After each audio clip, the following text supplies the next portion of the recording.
This episode of Islanders Reveal All is sponsored by Arran Online, the new website and app that puts the island in everyone's pocket. Here you'll find every trade and service, and visitors can book accommodation, restaurants, and discover things to see and do.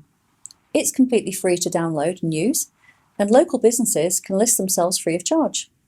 Today on Islanders Reveal All, I'm in conversation with Geoffrey Botterill and Antony Butterworth, award-winning owners of the Kilmichael Country House Hotel and Kilmichael Holiday Cottages in Brodick. When they moved to Arran 30 years ago, they had no intention of running a hotel, but their lives then took a different turn when they bought Kilmichael House, one of the most historic houses on the island. Both Antony and Geoffrey have had fascinating lives, with their careers taking them across the globe before they chose to settle in Arran, but more about that later. So without further ado, welcome Antony and Geoffrey. Thank you. Thank you. So I'm interested to know, you arrived on Arran about 30 years ago, I believe. So what were your plans when you arrived here? What were you thinking of doing? I don't actually know we had any plans. We came for the house. I had been wanting an old house to restore, and Antony wanted a garden to lay out. We looked at other areas and other possibilities. Something that we were interested in Derbyshire fell through, so we thought we'd have a look through the brochures again that we had before dismissing them, and Kilmichael House came up. Neither of us had ever been to Arran, but we were living in Edinburgh, and so we came specifically to look at the house. Other than restoring the house, we didn't know what we were going to do after that. In fact, you came to look at the house. Oh, so you hadn't seen it at all then? No. That's amazing. In fact, we were both supposed to be coming to see the house, and this won't sound strange to you. We couldn't get on the ferry, so I had to go home. Oh dear, I don't think we should go down the route of the ferry discussion. Antony was working in Birmingham at the time. He was head of the pedagogical department of an international language school. So I was not working, and I came the following day by myself. So excited. It was a glorious July day. So excited at how beautiful everything was. I walked from the ferry, couldn't believe it, rang Antony up to tell him how exciting it was, and he said, well, let's buy it, without seeing it. But I believe you had quite a broad search area, though, before you came to Arran. So you're working in various parts of the country. So you mentioned that a place had fallen through in Derbyshire. Well, we were living in Edinburgh because we'd been at university in Edinburgh. But Antony's from Derbyshire, and I'm from Yorkshire, so we'd looked. We'd looked at a farm, and you were actually quite keen to start sheep farming, sheep dairy Really? farming, sheep dairy farming. Yes, And you weren't tempted to do that here? I knew nothing about it. No. But then you knew nothing about running a hotel either. But we had a friend here who was a sheep farmer, and he said the thing about sheep is that they're forever looking of new ways to die. So I'm glad we didn't Never heard go that into before. dairy farming. Yeah. And so you've come to Arran, and our beautiful island, as you know, and you've never seen it until this point. No. And you end up with a hotel. So you become accidental hoteliers, because that was clearly not on the plan. So tell me a little bit more about how that was. Well, as I said, we came specifically to have it as a house, but fortunately it was operating as a guest house at the time. Wow. So I'm a bit cautious about things, and it was reassuring to know that there was a possibility of having some kind of income while we worked out exactly what we wanted to do to the house. And that was the start of it. It was meant to be temporary, just whilst we found our feet and got things organised. And so we did it for 25 years. But you turned it into an award-winning hotel as well. So how did you go about that then? Because you've turned up to a fairly basic bed and breakfast kind of guest house, and yet this became award-winning. How did that happen? Well, it started, I suppose, because we had ideas for the outbuildings. There were several outbuildings that were semi-derelict, and you wanted to do something to them. So we thought that they might make classrooms. We thought of perhaps having an executive language school here and turning those into classrooms. We both taught on holiday courses in the summers in Edinburgh and in Lancaster. Yes. And the people we were teaching were executives who enjoyed the courses but really didn't enjoy the accommodation Or the food. because as often as not it was a student accommodation. Okay. So we started off thinking about that and decided we would have to improve the accommodation. We thought that if we did the house as we wanted it, that would provide some accommodation for people. But then they would need to do some studying. It was going to be one-to-one. And it was too expensive to restore the outbuildings just to bike sheds. So we thought perhaps we could kill two birds with one stone and open this language school, as Antony says. It would be tailored courses, one-to-one. And then in the afternoons, when they weren't in the classroom, as it were, we'd hoped that they would be able to go and play golf and climb the mountains and go horse riding with Arran people and converse and improve their conversation during that period. Amazing. And so what languages would you have been teaching at this? It would have only been English. English is a foreign language. English is a foreign language. Yeah. Right, okay. They were often business people, or I had also taught at summer course at Edinburgh University, and we had, for example, senior civil servants from different European countries who needed to improve their English, because of course the British are not as good at learning other people's languages as other people are at learning ours. And I think we might come on to that a little bit later. So you've taught English as a foreign language to people from other parts of Europe as well as from different parts of the world. And actually, you were quite known for having quite a broad range of people work for you here at the Kilmichael. So you had people from overseas as well as people from Arran. So tell me about some of those people that you've had the pleasure of working with. Well, in the early years, we had lots of lovely people from Arran working for us, and a lot of them went on to do really interesting things. It's been a hobby horse of mine that I get very upset when people treat staff as though that's the only thing they can do, because one year in particular, I remember, I think virtually every member of staff we had a degree of some kind. The housekeepers, the waiters, and so on. They were all educated people, but doing other things. And so it's been interesting that a lot of the Arran people, it was really a rite of passage coming through here, wasn't it?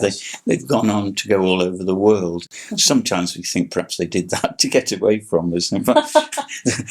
I think Biff Simpson actually got pregnant in order to get away from the kitchen. But and then latterly, it got more difficult, didn't it, to find staff? Yeah. And we were, I think it was the Vietnamese first, wasn't it, on the boat? Yes, I mean, for a lot of people, being working antisocial hours in the evenings and weekends is not the top of the list of the things that they want to do. And as Antony says, sometimes some people have really unfortunate attitudes towards waiting staff. In fact, we had no experience of this before. So 30 years ago, I remember thinking that there's almost as if there's some sort of folk memory of how to treat staff, or people have been watching whatever the earlier equivalents of Downton Abbey were, and they would be superior to staff, which always annoyed us. We would never allow people to be rude to the staff. You wouldn't think it would be faulty towers then? Well, I don't know, it was sometimes. Oh no, we were faulty towers. We could both be basil when needed. But no, and then we had the some foreign staff who were just outstanding. The first lot of people were from Vietnam. We'd been travelling on the Mekong in Vietnam and were tremendously impressed by how lovely these people were, and said to them, if we can get you a work permit, it was a big if, would you be interested in coming to work in Scotland? And of course they bit our hands off. And they did come. They came for 2 years until the government changed the rules and they weren't able to come anymore. But they've all gone on to do exciting things. In fact, one of them is an international representative for Chanel. He keeps posting pictures of himself at the Georges V in Paris. Two of them started their own import-export businesses. And one of them, she's a cheeky girl, she was lovely. She went on from here, after she left here, she met a German, she learnt German, she got married to the German, she did a degree in German, and she's taken out German citizenship.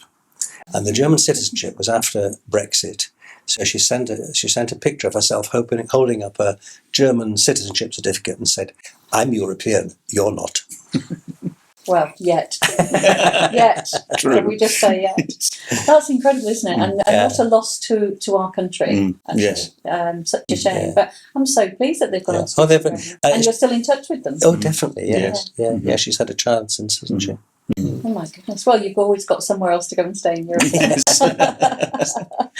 And so that's some of the staff that you've had here. What about the guests? I'm sure you must have had some really fascinating characters come through this hotel of yours. We have, yes. Where do we start?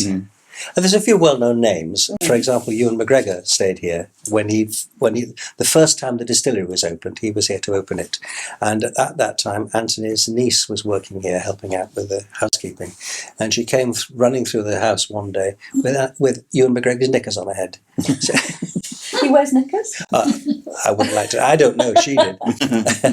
But we've had Billy Connolly, other well-known faces. But we've also had some absolutely fascinating people. One of the things that was a real surprise to us was the way in which people from all over the world seem to find themselves in Arran, and obviously some of them here. We had at one point a judge from the International Criminal Court, for example, and academics, medics, all sorts of interesting people, as well as people who were fascinating in themselves, regardless of whatever their occupation was. So you must have a fairly interesting address book then. We're still in touch with some people, even though we've closed. We've had a few people come back and visit, which is rather nice. Yeah. And some people who were regular visitors to the hotel come in the cottages now. So we see them. That's wonderful. And some people we wouldn't want in our address book.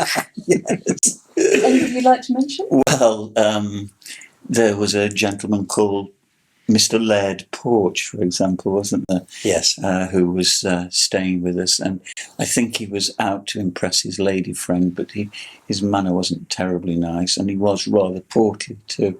And I went up to his table one time, and he said, "I understand that there's only one fish left. The lady will have that. I'll have something else." And I'm thinking, how does he know that? I'd forgotten that you have to walk past the kitchen door to get into the dining room. And what's he talking about? I had no idea. And so I went in and reported back to Antony. He said, and incidentally, my name is Laird Porch. And I thought, yes, I know what your name is. And I went back and went and told Antony. He burst out laughing and said, "Oh, God, I had just said to somebody, obviously as he was passing, there's only one fish. Tell Lard Patch there's only one fish left." oops. Well, My sounds name's like not if the Lard name Patch. fits. Yes. Well, speaking of names fitting, Mr. Bigot. Mr. Bigot, yes. We had a chap called Mr. Bigot who came regularly. And you'd never seen anybody eat so quickly. And as soon as he had finished the last mouthful of whatever it was, he'd hold his plate up and for it to be taken away. And his wife had to finish at the same time. It's rather like dining with the Queen, when the Queen stops eating, everyone does. Except I don't think the Queen holds a plate up and says, "Here, take this," which is what he did. I think she has someone to do it for her. And it made us quite cross because it was rude to the waiter and it was inconsiderate to his wife. And he complained about the service, didn't he? Yeah, it was. The service was too slow. So we thought, Antony thought, right, let's teach him a lesson. And we set up 2 waiters to watch. And the instruction was that just before he got to the end, we were to be alerted in the kitchen that he's ready for the next course. And as one waiter took away one plate, the other waiter put the new one down in front of him. So he had a 5-course meal in about 22 minutes. And at the end of it all, he said, "That was outstandingly good service, thank you." My goodness. So we had to do it again every time he came. Oh dear. Made a rod for her own backs, really. Well, I was going to say. So talking about food and cooking and not the service side, where did your love of cooking come from? Because you're both great cooks. Well, I started cooking really because I didn't like people. Because I was doing the front of house to start with, and Geoffrey was doing the cooking. But after a year, I just ran into the kitchen and locked the door and never came out again for 24 years. Yeah. And so really, as the Kilmichael Hotel, you were the main chef. Yes, Oh, yes. yes. Well, the first year, in fact, because neither of us done that kind of thing, we frantically contacted my sister, who was cooking for a living then, and asked her for 7 recipes because we couldn't think of 7 things to give people to eat in a Did week. that include breakfast and lunch? No, we knew about them. We knew. Oh no, we did breakfast. We didn't do never lunch. did lunch. No. No, we weren't mad. Oh my goodness, 7 recipes. Yes. Well, do you know, there's been lots of research, and apparently most people only churn about 3 or 4 recipes each week. We're quite boring. Yes. Well, that wasn't good enough for Antony. He had to give people choices.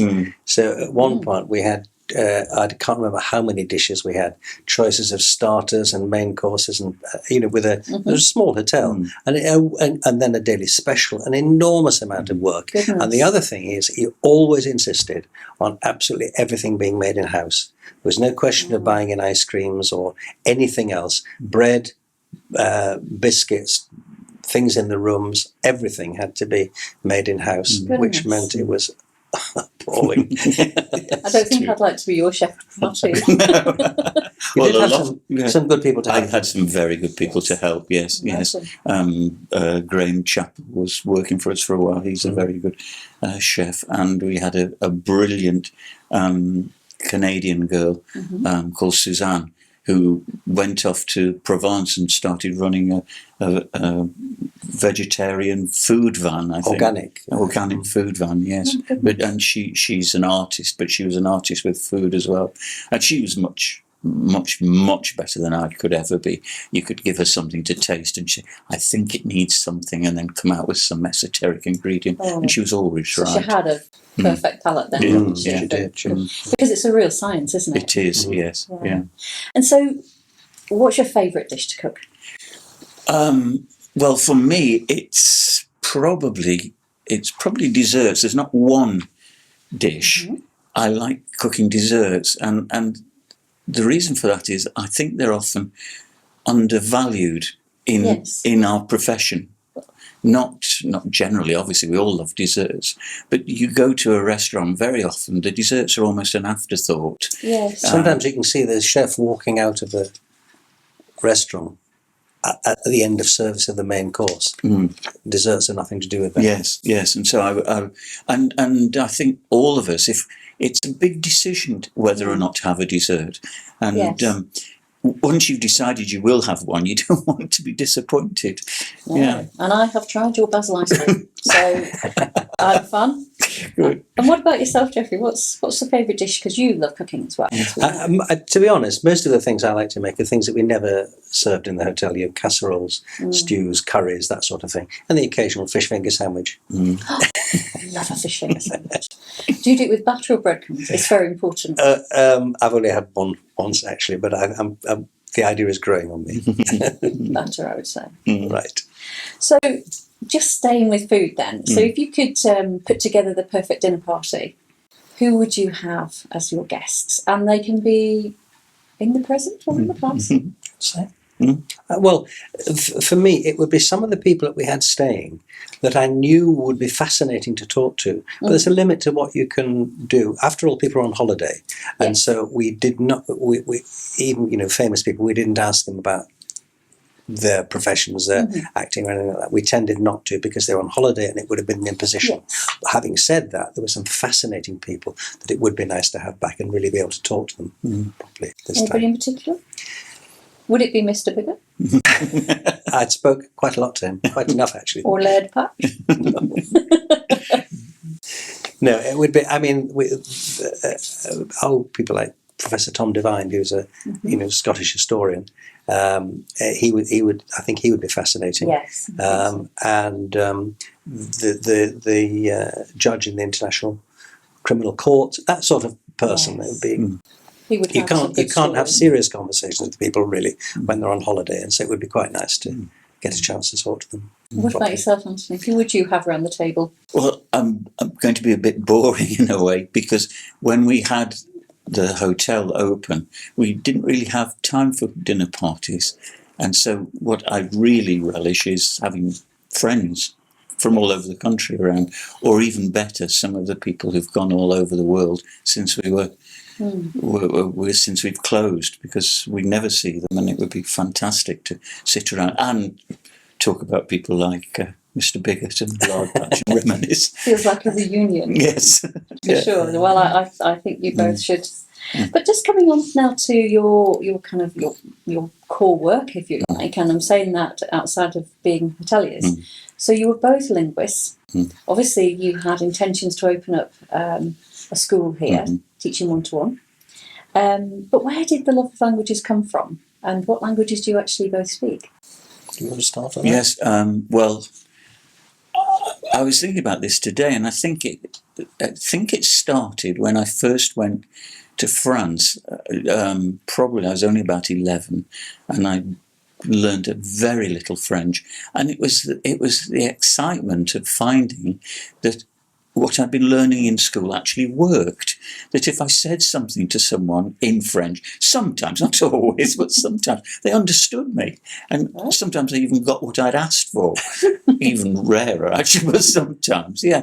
And I think that's what really started to pique my interest. And from then, it's been the way language divides, people in different countries divide up the world differently with language, so that they'll.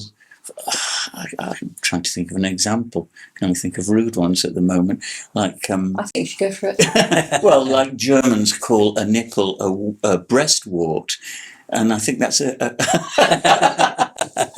think that's such an intriguing idea. And once you know that, once it's in your head, you never think of a nipple in the same way again. Yes. Absolutely not. And so I speak some French, German, and Italian, largely from working in these places. But then I like to look at more sort of less run-of-the-mill languages like Finnish or Turkish or something, and learn a little bit of that if I can. And Finnish is supposed to be the most difficult language to learn, I believe. Well, I think it probably is, although Turkish comes a close second at the moment. When you worked in Finland, you said you tended to communicate in Swedish because that was easier. Yes, it was easier. Yes, yeah. And I've also got an obsession with reading Agatha Christie's in foreign languages, which is a bit of a weird thing to do, I know, but Would it be the same book in a different language? Yes, and it's always the same killer, oddly enough. Yeah. The names must stay the same. Yes, but even then, this idea of languages reflecting different worlds, if you read a Miss Marple book in Spanish, somehow your image of Miss Marple changes, because Miss Marple in Spanish isn't Miss Marple in English. You imagine her with flashing Spanish eyes, and you know, a bit like the Spanish Prime Minister. There, yes, yes, with high heels, and exactly, looking very glamorous. Yes. And what about yourself? What languages do you speak? I did French, German, and Latin at school, and I did some Italian as a subsidiary subject at university. But I'm not as fluent as Mr. B here is. And do you find yourself conversing sometimes in those languages with each other? Sometimes in the car as a practice. But you get annoyed with me, don't you? Because I'm quite shy when we're travelling abroad. I won't speak to the people. I stand behind him. And really? The last one time when we were driving to Italy, the car broke down in Germany, and so I was doing the negotiating with the German garage and getting various things wrong. And there was somebody behind me telling me how it should be, but he wasn't saying it himself. He made the bullets, and I had to fire them. Well, I think that sounds like a good partnership anyway. Yes. And so, tell me a bit about where you've worked in the world as far as your, teaching English as a foreign language. Because I understand you were in Saudi for a while and working with the Saudi Air Force. Tell me a little bit more about that. Yes, we were in Saudi Arabia for quite a long time. The situation was that the Saudi cadets were meant to be learning English in order to be able to then do maths and physics in English. And they were going on to be air traffic controllers and in some cases pilots. But they had a completely unsuitable course. It was an American course designed for Spanish speakers, and it was culturally inappropriate for Saudi Arabia. That became clear quite quickly after we arrived, and so we were asked if we would rewrite the course, which we did. That was tremendously satisfying. It took us a year we had to save all the same grammatical structures and lexis and so on, but we had to avoid some of the cultural things. In the American course, there was one chapter which was about girlfriends and boyfriends, and it was, questions like, does your sister have a boyfriend, and will she go out with me? Which would not go down very well in Saudi Arabia. But also, everything about it was trying to learn things parrot fashion. Yes. And so we produced a course. You have to remember that these were 17, 18, 19-year-olds. Many of them had failed at school, and they'd been sent to the Air Force by their very strict fathers. And here were people who were failed at school. They were having to learn not only learn a foreign language 6 hours a day, but a foreign language which had a different script, and which you wrote from right to left instead of left to right. Now, you imagine trying to take a group of British students in that situation to teach them Arabic. It wouldn't necessarily go down terribly well, but they were great. Before we changed the course, everybody was failing. And so we set a much higher standard. They had to learn not only to speak, but to read properly, to write. They had to get spelling. Their handwriting had to be good, and it motivated them much more. And we got much better results. Previously, they were studying 6 or 8 hours a day for 60 weeks and failing. And under the system that we introduced, together with a colleague, in 23 weeks, they were learning of 6 or 8 hours a day. They were learning to listen, to read, to write, to speak, to spell, and they were all passing. And how long did you do that for? Because it took you a year to put the course together. 6 years. 6 years. And do you know whether it's still being used today? No, we don't actually. We're out of touch with them. But at one point, the Royal Saudi Air Force wanted it to be used throughout the Gulf Cooperation Council area. Yes. We didn't really want that because it was designed specifically for that institution, and it wouldn't have been appropriate for everywhere else. But it was very satisfying. That's quite an achievement, though, to have done that. And so, just moving on a little bit, I know that you're quite passionate about. We talked earlier about sort of language teaching in this country, and if you could kind of influence the agenda and how we are taught in this country different languages, what would your input be? I think, we're out of touch with the way things are done, but what I know Strathclyde region used to have a very successful programme of starting with French in the primary school for communicative activities. So taking the register in French, asking the teacher if you could go to the bathroom in French, because the focus is on communication. Yes. When I was learning at school, we would learn how to translate German literature into English. Then the first time I went to Germany, I didn't know how to ask to go to the bathroom because there was nothing. Or about the guy's girlfriend, brother, auntie, who might be available. There was none of that. Nipples. And the course that we did in Saudi Arabia and in other places where we've taught as well, the emphasis is always initially on communication, and it motivates people better. It's much more interesting for people to be able to talk about themselves and to ask questions of their friends than it is to translate some esoteric piece of literature. So really starting earlier is what you think, when perhaps before people think that they can't. Yes, it's more naturally. But there's also a question of motivation. The way you have to start with the individual person and see how you can motivate them. If you think about the Vietnamese people we mentioned, they not only learned English, they then went on to learn German, other languages, because they were motivated to do so.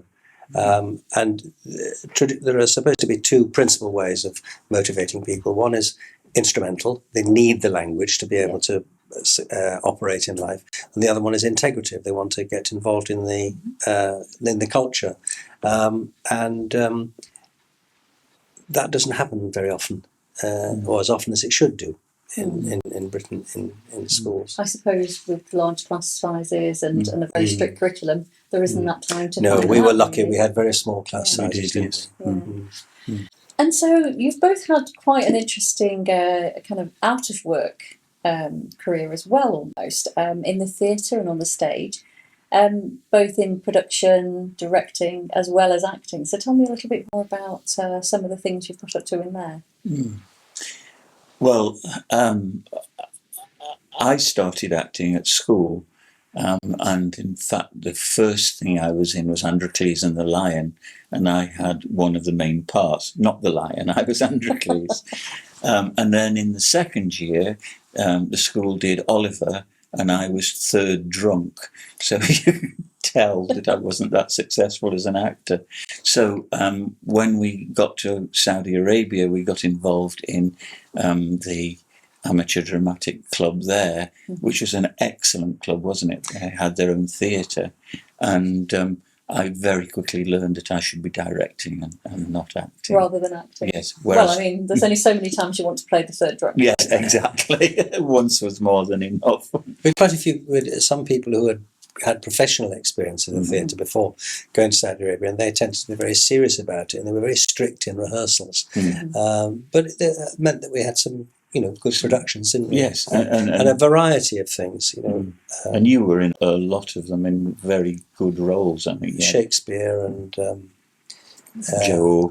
One of your favourites was the Dürrenmatt, The Visit, wasn't it? The Visit, yes. In fact, we were just going to see Leslie Manville. Yes. There was a production of The Visit at the National Theatre, and we'd got the tickets booked, and then the pandemic came along. So well, usually they've been holding those over because the theatres are now opening again. Yes, yes. Good to go. Yes. So one thing that wasn't quite as good, we were in The Boyfriend, and we had to learn to dance, and we didn't succeed, but we still had to perform. We had to do the Charleston, and it wasn't Strictly Come Dancing, was it? Watch the video; it's embarrassing, but it was fun. Wasn't it was fun. Did you have all the tazzles and? No. Your Charleston dresses. We had a girl who was a good ballerina, and she was dancing on point on actually a concrete stage, which didn't do her feet any good. And we have to lift her above our heads, and that was brave of her, wasn't it? We had another chap who was a tap dancer,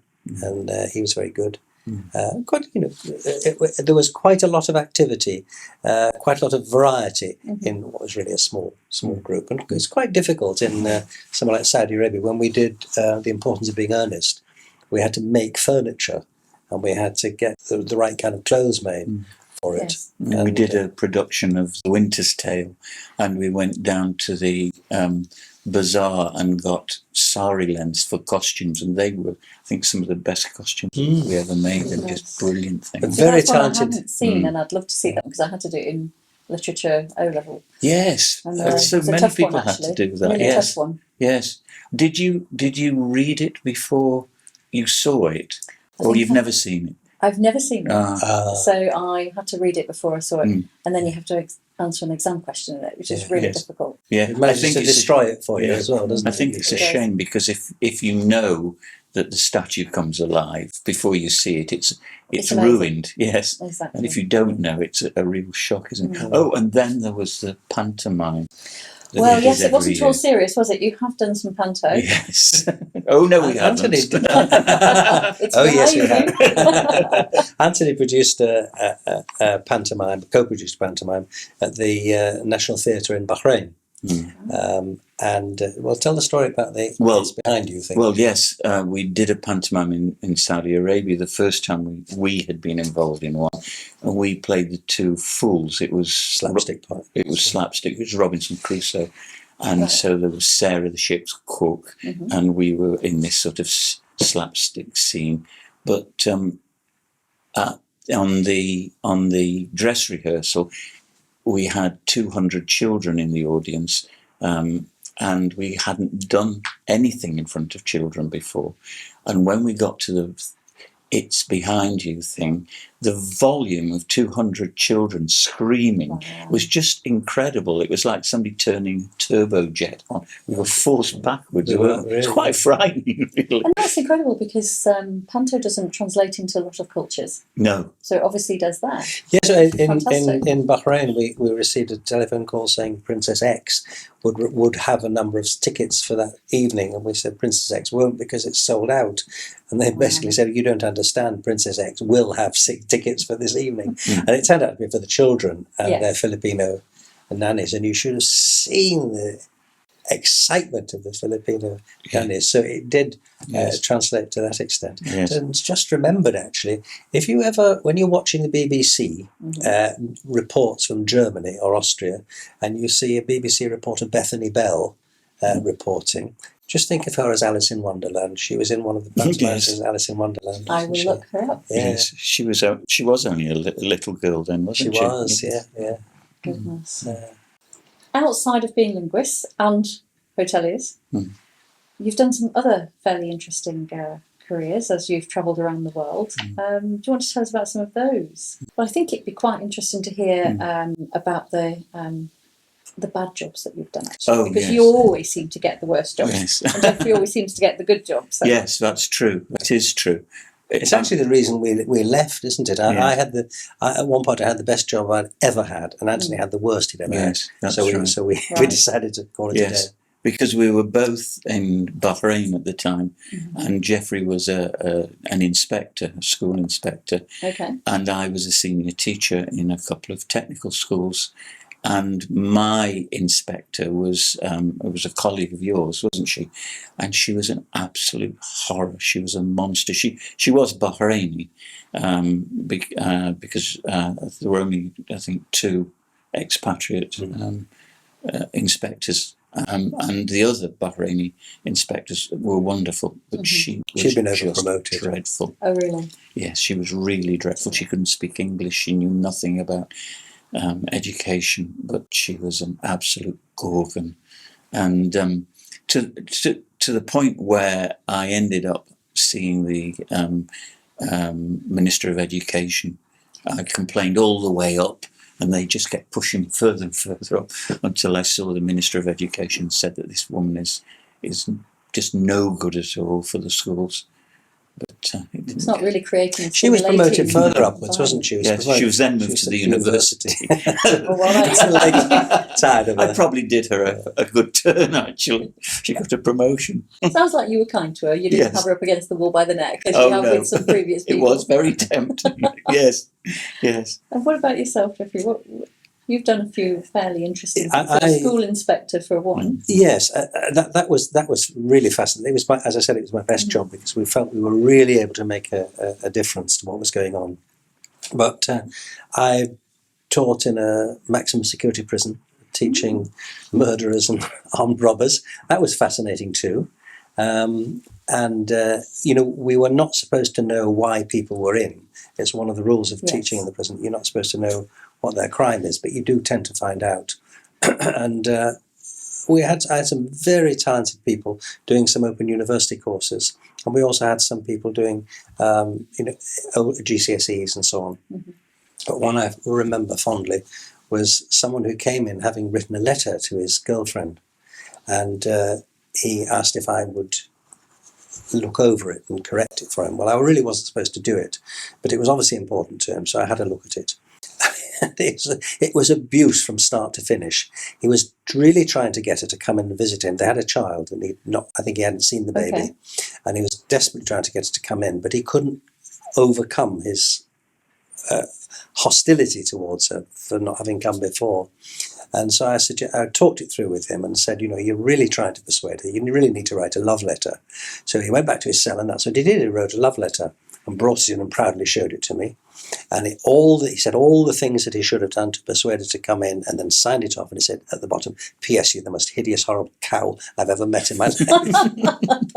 Which rather undid the effect of it. I wonder whether she ever visited. I doubt it very much. Well, I doubt it. But after we'd started here, I still used to go away in the winter for short spells, a maximum of a month at a time, doing some teacher training and consultancy in other countries. And it was a tremendous contrast with being in Arran during the summer. Tell me about it. Well, there was one time in particular we used to have a private water supply, and it often used to dry up. Oh, dear. And Geoffrey was away one week. Actually, this was unusual in that it was while we were open. Yes, I'd gone away. Yes, and my brother had come up to help. And the water had dried up, so Geoffrey's brother and I were up in the hills trying to get the water supply working again, and we were there for the whole day. It was a hideous midgy day. Guests kept coming back wanting cups of tea, and we had no water and so on to give them. And we came back down about 5 o'clock to get washed, and I was going to start cooking dinner, and I got a message from Geoffrey And what had you been doing? I'd been having sundowners on the Nile with in the ambassador's speedboat. Which went down wonderfully with Well, it could have been worse. He could have said, I'm sipping a lovely, long, cool glass of sparkling water in the bath. Yes. So you mentioned about, I mean, the thing about motivation is one time in Sudan, I was giving a course there, and there were three adults who were 3 days late in arriving, and they travelled through the war zone from the south of Sudan right up to Khartoum because they were so keen to come and be involved in things. And that was very often the case. It was really striking, the motivation that you would get in... I used to go to the Sudan and Egypt and Syria and Lebanon and so on. I mean, Lebanon, after the Civil War, when I went there were still markings on the road from where the aeroplanes used to land on the main road, and there would be blocks of flats with the front blown off, and whole families living in these places with the front blown off the thing. And I remember being in Sidon one time, and you could hear the guns over the border, and still people were passionate and determined and so well motivated to learn. And it's very humbling, actually, and it makes me sound like a crusty old colonel when I look at some of the attitudes that you see in Britain, which leave quite a bit to be desired. Oh, yes, I couldn't agree with you more. So, you've stopped doing the Kilmichael Hotel. You have your beautiful holiday cottages. What's next? What are you going to do now? Because does it mean you're going to be travelling around the world, or you're going to be opening your language school at last?